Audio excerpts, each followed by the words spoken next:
soal satu pesawat tempur yang, wah, menarik banget. Sukhoi S-35S.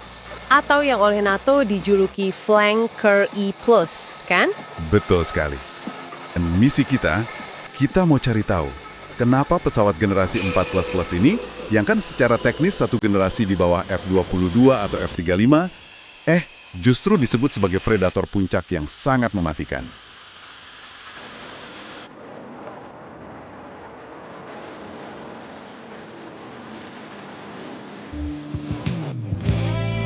Biasakan menyimak berita dengan selalu ingat kepada Sang Pencipta agar bisa jernih dalam menyikapi informasi yang kita terima.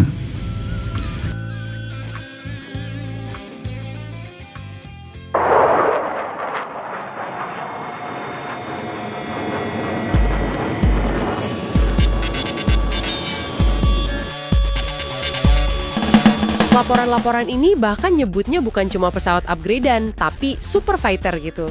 Ini perpaduan antara kekuatan mentah, kelincahan ekstrim yang hampir melawan fisika, sama ketangguhan yang udah teruji. Oke. Nah, untuk memahaminya kita akan bedah 3 pilar utamanya. Sensornya yang superior, dominasinya di pertarungan jarak dekat, sama perisai elektroniknya. Oke, ayo kita bongkar pilar pertama. Sensor. Pas saya baca ini, saya kira kita bakal ngomongin radar AESA yang super canggih. Tapi ternyata sumber-sumber ini justru nonjolin radar N035 IRBIS-E. Yang teknologinya PESA ya, lebih tua. Nah, itu dia. Kenapa begitu? Kok bisa teknologi yang lebih tua ini justru jadi keunggulannya? Pertanyaan bagus, karena di sini filosofi desainnya unik banget.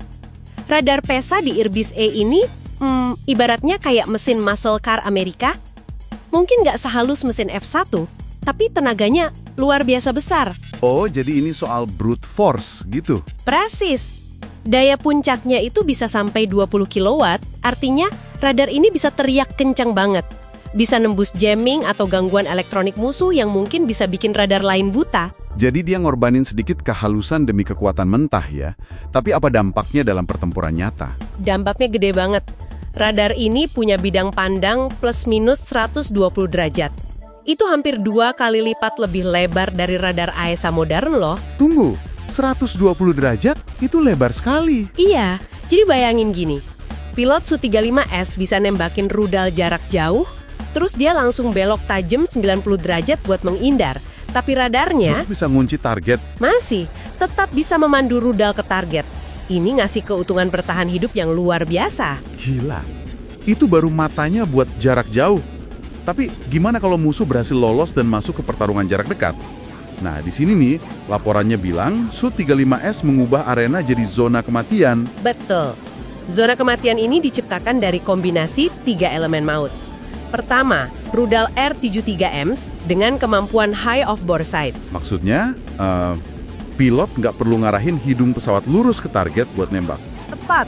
Perundaannya jangan nengok ke samping dan ngejar musuh yang bahkan nggak ada di depan pesawat.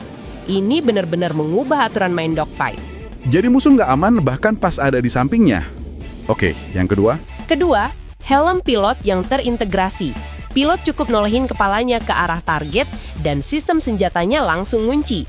Gabungin sama rudal tadi, jadi cuma dengan ngeliat aja bisa nembak. Canggih banget. Dan yang ketiga, ini dia kartu asnya.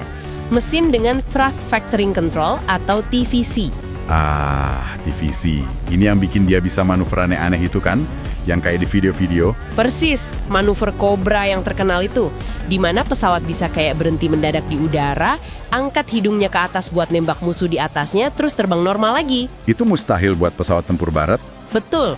Kemampuan inilah yang bikin Su-35S hampir nggak bisa dikalahin dalam pertarungan jarak dekat. Oke, jadi matanya kuat, ototnya super lincah. Tapi pertahanannya gimana? Apakah dia cuma tank yang kuat tapi rentan sama rudal modern? Justru disitulah pilar ketiga main, perisai elektroniknya. Su-35S ini dilengkapi sistem perang elektronik HIP-BINI-M. HIP-BINI-M? Ya, dan sistem ini bukan cuma ngasih peringatan kalau ada rudal datang, dia jauh lebih pintar. HIP-BINI-M ini bisa analisis sinyal radar musuh, terus dia proyeksikan target-target palsu, hantu gitu. Oh, jadi di radar musuh kelihatannya ada banyak pesawat, padahal aslinya cuma satu. Tepat sekali. Jadi kayak jubah tembus pandang digital yang bikin bingung. Dan ini digabungin sama senjata jarak jauhnya. Bener. Laporan ini nyebut soal rudal hipersonik. Benar, kalau kita sambungin semua ini, Su-35S sekarang dipersenjatai rudal hipersonik R-37M. Jangkauannya bisa 300-400 km. Jauh banget itu. Jauh banget. Nah, kombinasi radar kuat, perisai pintar, sama rudal dengan jangkauan ekstrim ini udah terbukti efektif banget di konflik Ukraina. Su-35S jadi semacam penembak jitu udara. Jadi dia bisa hancurin target dari jarak yang super aman. Kemampuan yang sudah tervalidasi di pertempuran modern ya. Tepat.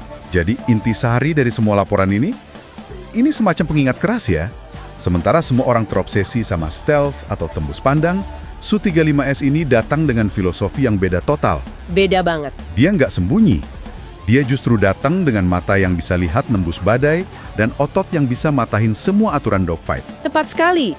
Dan ini kan ninggalin kita dengan satu pemikiran yang cukup mengganggu buat kamu renungkan ya kan? Apa itu?